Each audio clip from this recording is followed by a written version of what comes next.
자, 우리 여호수아서 지금 보고 있습니다. 오늘 이제 15장까지 왔는데요. 여호수아서는 전부 24장으로 이루어져 있습니다. 1장부터 11장까지는 이스라엘 백성들이 가나안 땅으로 들어가서 그 땅을 정복한 7년간의 정복 전쟁의 이야기가 나오고 12장이 들어가서는 모세가 정복한 지역, 이 지역은 동편입니다. 요단 동편, 그 지역과 왕들, 그리고 또 서편에 여호수아가 이끌고 들어가 정복한 지역과 왕들의 명단이 다 나옵니다. 13장에 와서는 모세가 점령하였던 그 동편 땅 가운데서는 두 지파와 반지파, 그래서 르우벤 지파, 갓 지파, 그리고 므낫세의 반 지파에게 그 땅은 이미 주기로 약속이 되어 있었어요. 근데 이제 전쟁하는 동안에는 그들이 거기에 정착하지 않고 같이 싸우기로 약속을 했어요. 그래서 서쪽으로 와서 전쟁을 했고 전쟁이 끝났기 때문에 이제 이들에 대한 땅의 분배입니다. 동쪽 지파들을. 그리고 나서 이제 우리 서쪽 지파들에 대한 땅 분배가 이제 시작이 되죠. 그래서 13장부터 19장까지는 땅 분배에 관한 이야기가 계속해서 나오고 있습니다. 지난주에는 이제 땅 분배를 하는 그 시점에서 갑자기 한 사람이 툭 튀어나왔어요. 그게 누구였어요? 갈렙이었습니다. 벌써 잊어버리신 건 아니죠? 네, 이 정도, 이름 정도는 기억하셔야 돼요. 갈렙. 자, 갈렙이 툭 튀어나와서 요구하죠. 이 산지를 지금 내게 해주소서. 이미 모세가 갈렙에게 보고 온 그 땅 주겠다고 약속해 줬어요. 그래서 갈렙은 그 약속의 말씀을 지금까지 붙잡고 있었으며 45년간 그 땅을 꿈꾸고 왔어요. 그리고 이제 전쟁이 끝난 지금 그 땅을 내게 주셔야 합니다 라고 여호수아에게 와서 요청을 합니다. 그 요청은 정당하고 당연한 것이었습니다. 그래서 여호수아는 갈렙에게 헤브론 그 땅을 주었습니다. 그리고 나서 드디어 나머지 지파들에게 이 땅을 분배하게 됩니다. 자, 이스라엘 지파는 모두 12지파입니다. 두 지파 반에 동편을 주었으니까 나머지는 9지파 반에게 나눠주게 됩니다. 므낫세는 반쪽씩 이렇게 걸쳐 있어요. 그래서 므낫세 반지파, 그리고 나머지 9지파에게 주게 돼 있어요. 자, 그런데 우리가 이미 본 것처럼 레위 지파는 땅을 분배받지 않고 하나님이 기업이 되셨다고 했어요. 그래서 그들이 살 성읍, 그리고 바로 성읍 주변의 목초지만 받았고 그들이 땅을 기업으로 받지는 않았어요. 자, 그렇게 되면 한 지파가 빠졌으니까 모두 11지파에게 땅을 분배해야 될 것 같은데 가만 보니까 모두 12지파가 또 땅을 분배받고 있어요. 이렇게 한 지파가 늘어난 이유는 바로 요셉 지파 때문이에요. 요셉에게는 두 아들 므낫세와 에브라임이 있었죠. 그런데 요셉의 두 아들 므낫세와 에브라임은 각각 한 지파의 권리를 받게 되었어요. 그래서 요셉 한 지파가 사실은 두 지파가 되었고 레위 지파를 포함하면 13지파가 된 셈이에요. 그래서 오늘 말씀부터 이 땅이 분배되는 모든 지파들을 보면 레위 지파를 제외한 12지파들에게 이 땅이 분배되는 것을 볼 수 있습니다. 자, 드디어 땅이 분배됩니다. 오늘 15장 1절에 보니까 유다 자손이 지파가 그들의 가족대로 제비를 뽑은 땅의 남쪽으로는 에돔 경계, 또 남쪽 끝은 신광야까지라. 이렇게 해서 계속 그들이 받은 땅의 경계를 말씀하고 있습니다. 맨 처음 땅을 분배받은 지파는 유다 지파였습니다. 그들은 이 땅을 제비 뽑기로 분배받았어요. 제비뽑기 해보셨나요? 제비뽑기. 보통 제비 뽑으면 행운에 제비 뽑는 어떤 행운이 나한테 있으면 하는 그런 것이 있지만, 옛날 고대 사회에서는 제비 뽑기가 굉장히 중요한 결정의 수단이기도 하였고요. 또 이스라엘 사람들에게도 그러했습니다. 제비 뽑기는 단순한 제비 뽑는 것이 아니라 중요한 의미가 담겨 있어요. 잠언 16장 33절에 보니까 제비는 사람이 뽑으나 모든 일을 작정하기는 여호와께 있느니라. 제비 뽑기의 정신은, 제비 뽑는 것은 사람이 하지만 궁극적으로 하나님이 결정하신다는 거예요. 땅을 왜 제비 뽑기로 뽑았을까요? 그 땅을 결정하시고 분배하시는 분은 하나님이시라는 믿음이에요. 지금까지 인도하시고 함께 하신 하나님, 그분이 땅을 주신다. 그분의 권한과 은혜로 주신다. 그러므로 이스라엘 지파들이 받는 그 땅은 내 땅이 아닌 사실은 하나님의 것이에요. 하나님이 주인인 거죠. 그래서 하나님께서 그들에게 은혜로 주신 기업이다라고 하는 믿음, 이와 같은 정신이 있어요. 그래서 그들은 제비를 뽑아서 그들의 땅을 분배받게 됩니다. 물론 무조건 다 뽑는 것은 아니고, 기업 지파의 숫자가 많으면 좀 더 많은 땅을 뽑게 했겠죠. 또 숫자가 적은 지파는 좀 적은 땅을 분배받아요. 그러나 그들은 이 제비 뽑기를 통해서 하나님이 하신다, 하나님이 주인이시다, 주인이 되신다, 하나님께서 우리에게 주시는 선물이다 라고 하는 믿음을 가지고 그렇게 땅을 분배받게 됩니다. 유다 지파가 받은 땅에 관한 내용이 오늘 15장 전체 내용입니다. 63절까지 아주 길게 나와 있는데 다른 장보다도 더 길어요. 그 말은 사실 유다 지파가 받은 땅이 제일 넓은 땅입니다. 왜 제일 넓은 땅을 유다 지파가 받았을까요? 유다 지파 인구수가 제일 많았기 때문이죠. 민수기 26장에 가면 거기서 인구 조사를 합니다. 그런데 그 통계를 보면 유다 지파가 제일 많아요. 76,500명. 제일 숫자가 적은 지파는 시므온 지파인데 22,200명. 그러니까 유다 지파와 비교하면 3분의 1밖에 안 되죠. 유다 지파가 숫자가 제일 많고 맨 처음 유다 지파가 땅을 분배받습니다. 자, 유다 지파가 받은 땅을 쭉 읽어보면 놀랍게도 야곱이 그의 12 아들들에게 마지막 죽기 전에 축복의 기도를, 예언적인 축복의 기도를 해준 것이 있어요. 그런데 그 기도 그대로 이루어진 것을 보게 됩니다. 참으로 놀랍습니다. 레위 지파 같은 경우는 우리가 봤지만 야곱이 기도했지만 저주 기도였어요. 그런데 그 기도를 하나님께 헌신하여 바꿨었죠. 그런데 유다 지파를 야곱이 축복한 기도는 놀랍게 이루어진 것을 볼 수 있어요. 창세기 49장 8절부터 11절입니다. 유다야, 너는 내 형제의 찬송이 될지라. 유다 지파는 찬송과 연결이 되어 있어요. 찬양대와 나중에 연결이 돼요. 왜냐하면 다윗이 바로 이 유다 지파에서 나왔기 때문이죠. 내 손이 내 원수의 목을 잡을 것이요 내 아버지의 아들들이 내 앞에서 절하리로다. 유다는 사자 새끼로다. 내 아들아, 너는 움킨 것을 찢고 올라갔도다. 그가 엎드리고 웅크림이 수사자 같고 암사자 같으니 누가 그를 범할 수 있으랴.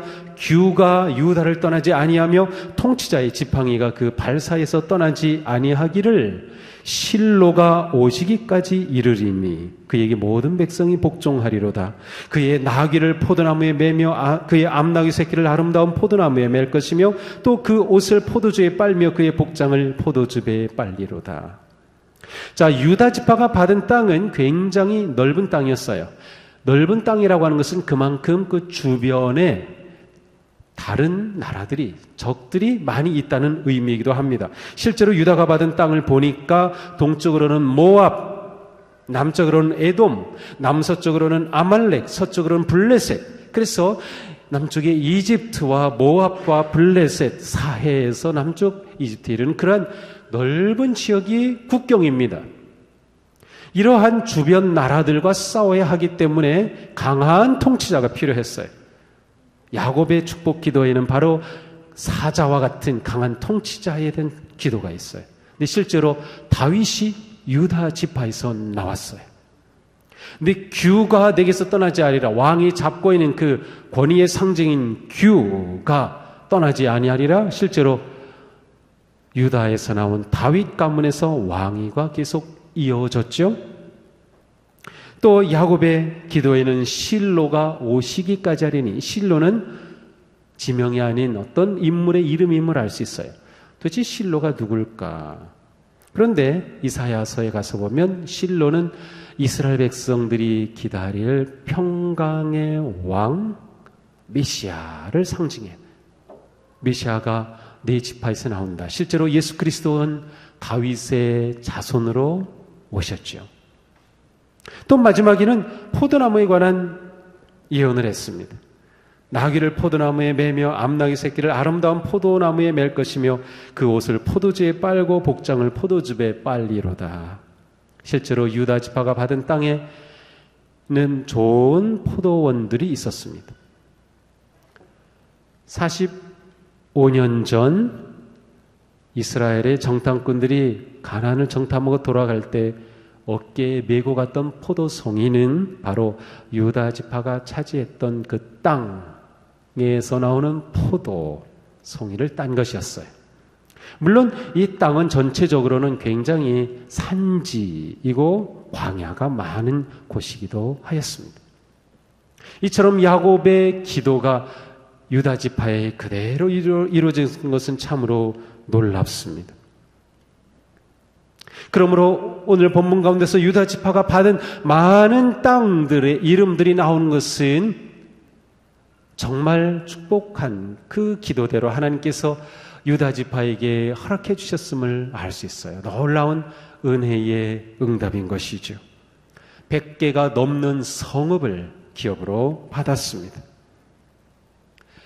유다 지파는 이처럼 넓은 땅을 분배받았어요. 그리고 그 땅을 차지합니다. 자, 그런데 63절은 좀 아쉬운 마무리입니다.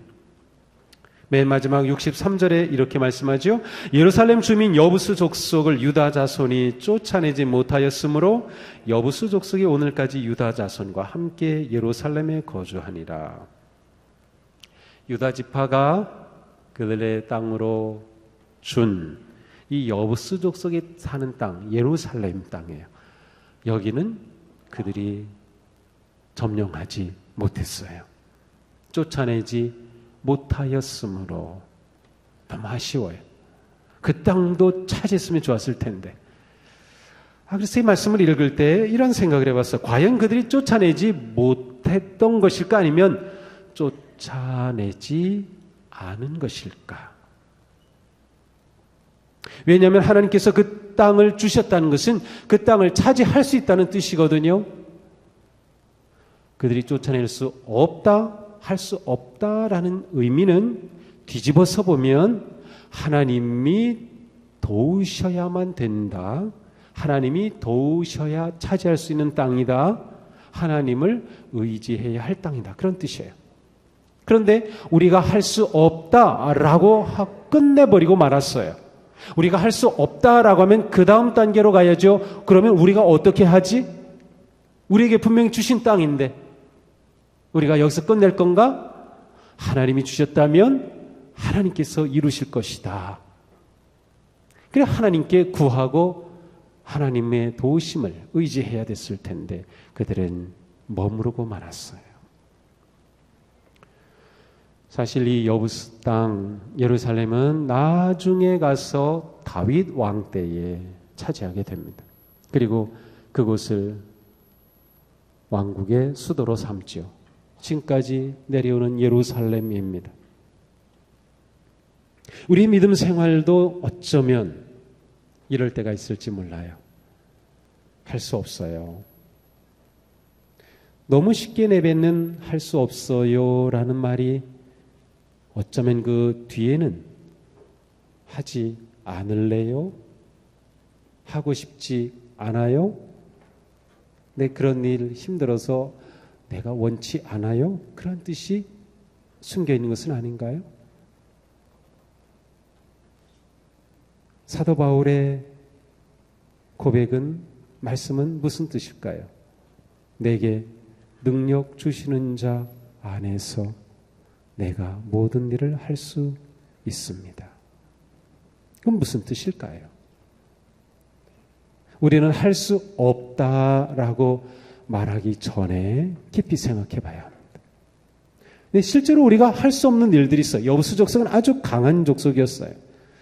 그렇기 때문에 우리에게 믿음이 필요하고, 그렇기 때문에 우리에게 하나님을 향한 마음이 필요해요.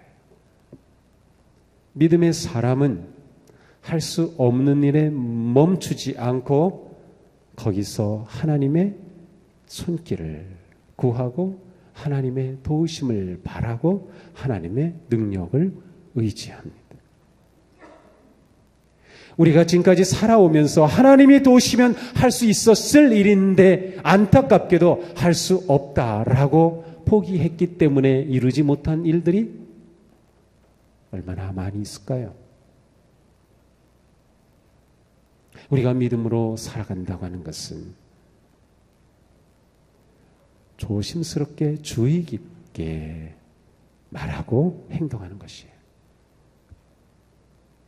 하나님은 지금도 여전히 우리를 향한 놀라운 뜻을 가지고 계시고 계획을 가지고 계셔요.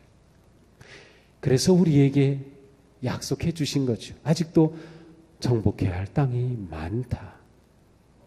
그러나 우리가 믿음이 아니고서는, 하나님을 의지하지 않고서는, 하나님을 바라지 않고서는, 하나님의 능력이 아니고서는 그 땅을 차지할 수 없기에 하나님은 우리에게 믿음을 요구하시는 거예요. 과연 나는 믿음의 사람으로 얼마나 하나님께서 내게 주신 그 약속을 이루기 위해 그 승리를 향해 나아가고 있는지 물어봐야 할 것입니다.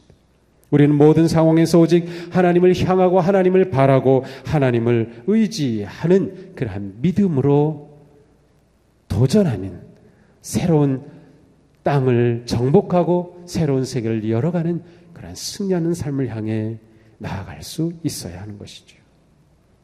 우리는 오늘 본문에서 다시 갈렙을 만납니다. 13절부터 갈렙에 관한 이야기가 19절까지 이어집니다.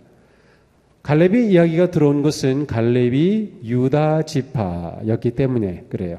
그래서 유다 지파에게 분배된 땅 이야기가 쭉 나오면서 바로 갈렙의 이야기가 중간에 들어와 있습니다.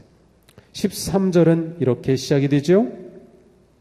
여호와께서 여호수아에게 명령하신 대로 여호수아가 기럇 아르바 곧 헤브론을 유다 자손 중에서 분깃으로 여분네의 아들 갈렙에게 주었으니 아르바는 아낙의 아버지이었더라.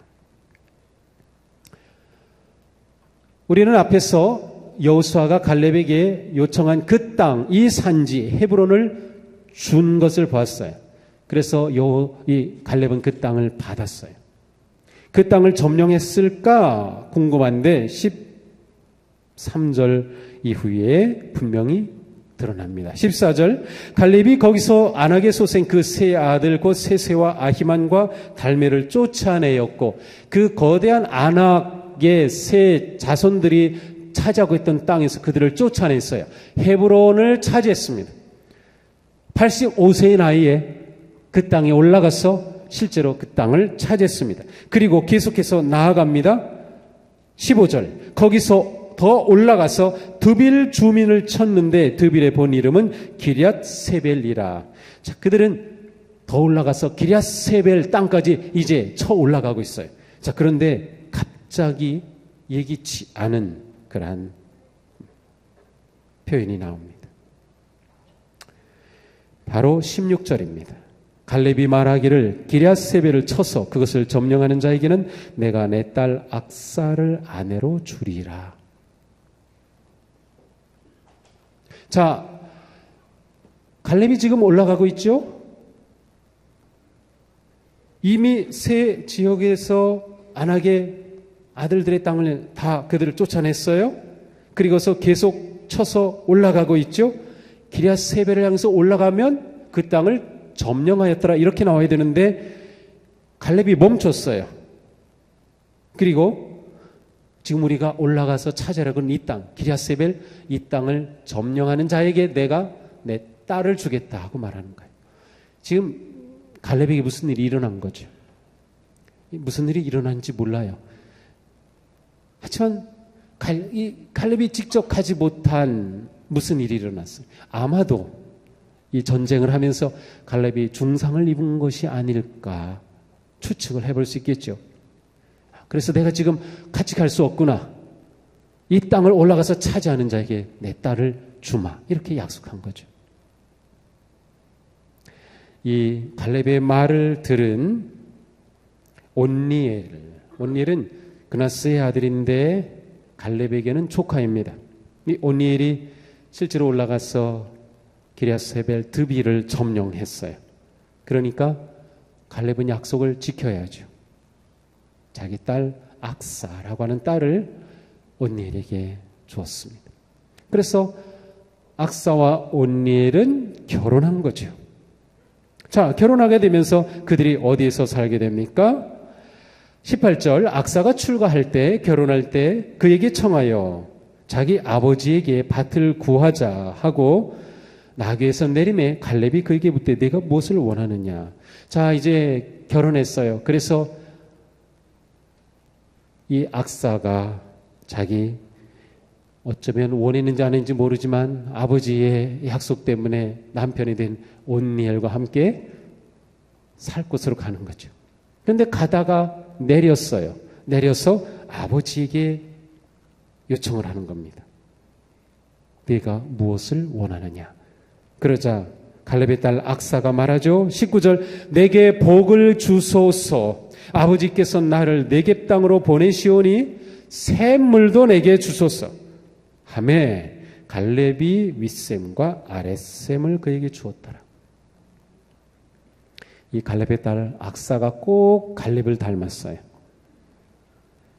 자기 남편하고 가서 살면 되는데 아버지에게 요청을 하는 겁니다. 주소서.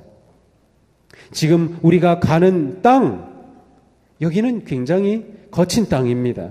이 거친 땅에 필요한 게 뭐겠어요? 샘이죠. 네겝 땅으로 우리가 지금 가죠. 아버지, 네겝 땅으로 가는데 거기 샘 나한테 주세요. 샘이 뭐 이렇게 대단하냐고요? 최고의 자원이 샘입니다. 샘이 없으면 농사는 물론 목축업도 못해요. 샘이 모든 재물 가운데 최고입니다. 샘을 가지면 그 사람은 어떤 경우라도 살아갈 수 있어요. 사업도 할 수 있고 무엇이든 할 수 있는 그 근거가 샘이에요. 딸이 아버지에게 그 샘 주세요. 근데 갈렙이 딸에게 윗샘과 아랫샘, 샘을 다 줬어요. 그 샘 하나 요청했는데 다 주었어요. 갈렙처럼 갈렙의 딸 악사도 아버지에게 요청하고 그 샘을 얻게 된 것이죠. 자, 이러고 보니까 이 갈렙에 관한 오늘 본문에서 아주 중요한 단어가 나타납니다. 19절에 보니까 이르되 내게 복을 주소서. 아버지께서 나를 네겝 땅으로 보내시오니 샘물도 내게 주소서 하매 갈렙이 윗샘과 아랫샘을 그에게 주었더라. 갈렙에 관한 13절에서 19절에 이르는 이 모든 문장은 주었다는 단어로 연결되어 있습니다. 13절부터 보니까 계속 같은 표현이 나와요. 주었으니 주리라, 주었더라, 주소서, 주소서, 주었더라. 갈렙에 관한 이야기는 여기서 끝입니다. 더 이상 나오지 않아요.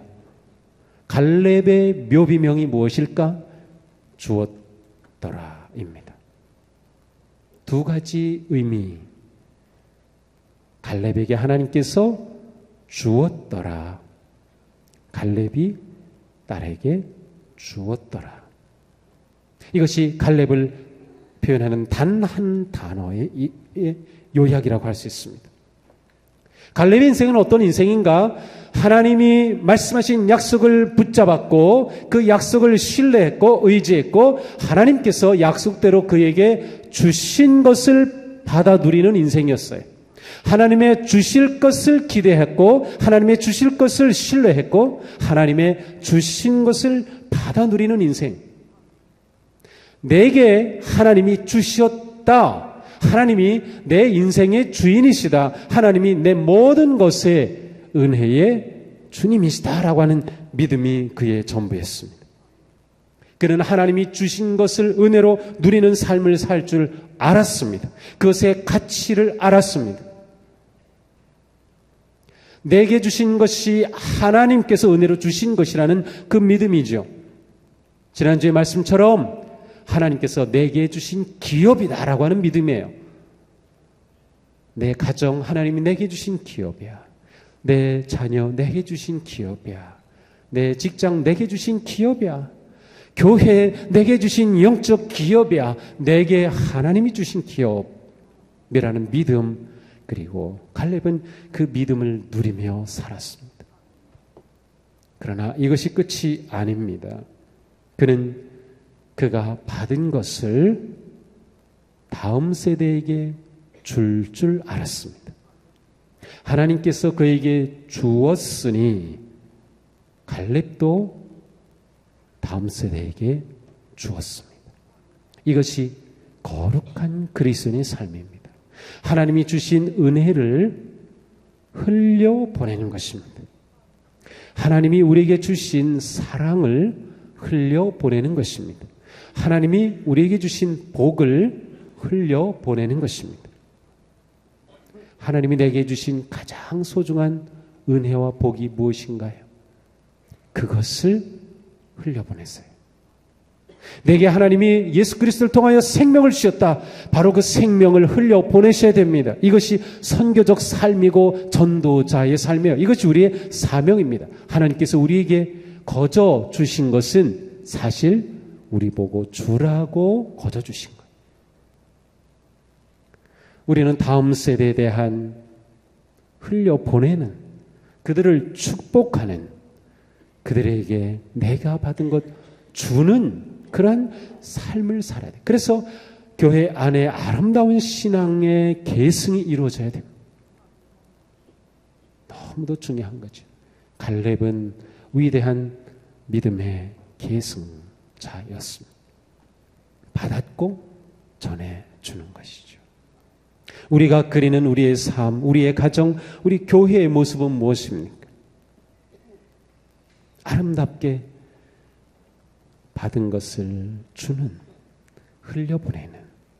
그래서 다음 세대는 우리를 통하여 더 크고 놀라운 은혜와 복을 누리는 삶으로, 우리보다 더 잘 되는 삶으로, 우리보다 더 깊고 높은 삶으로 그렇게 우리가 축복하고 주는 세대가 되어야 하는 것입니다. 제가 지난주 수목금토 서울에 가서 은평교회에서 이제 집회를 인도하는데 가면은 많은 분들을 만나죠. 주로 이제 교회 뭐 목사님과 또 장로님들을 만나요. 그럼 이야기할 시간이 있는데 제가 정말 그 감동받은 것이 우리 교회보다 20년 조금 더 된 교회, 그래서 67년 된 교회입니다. 그 교회에는 장로님의 아들이 장로님이 되고 또 그 아들이 장로님 된, 장로님의 딸이 장로님이 되고 또 그 딸이 장로님이 되는 이러한 아름다운 모습이 있어요. 우리가 품어야 될 꿈 가운데 하나가 그것입니다. 내가 하나님 앞에 헌신된 거룩하고 복된 권사로 세워졌는데 내 자녀도 그렇게 훌륭한 권사가 되기를, 내가 장로라면 내 자녀들도 내 딸도 장로가 되기를, 그러한 기도를 해야 하는 거죠. 그러한 믿음을 가져야 되는 거죠. 그러한 가정들이 위대한 믿음의 가문으로 든든하게 세워져 있는 교회의 그 건강함을 제가 봤어요.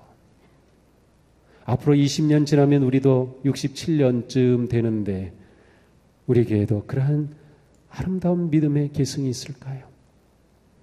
지금보다 더 깊고 더 거룩한 우리의 믿음의 다음 세대들이 일어나는 것을 우리가 볼 수 있을까요? 정말로 이것은 우리에게 중요한 문제입니다. 우리는 우리 교회에 있는 다음 세대를 다 내 자녀라고 보아야 돼요. 내 자식만 내 자식 아니에요. 다 우리의 자녀이고 다 우리가 품어야 할 다음 세대예요.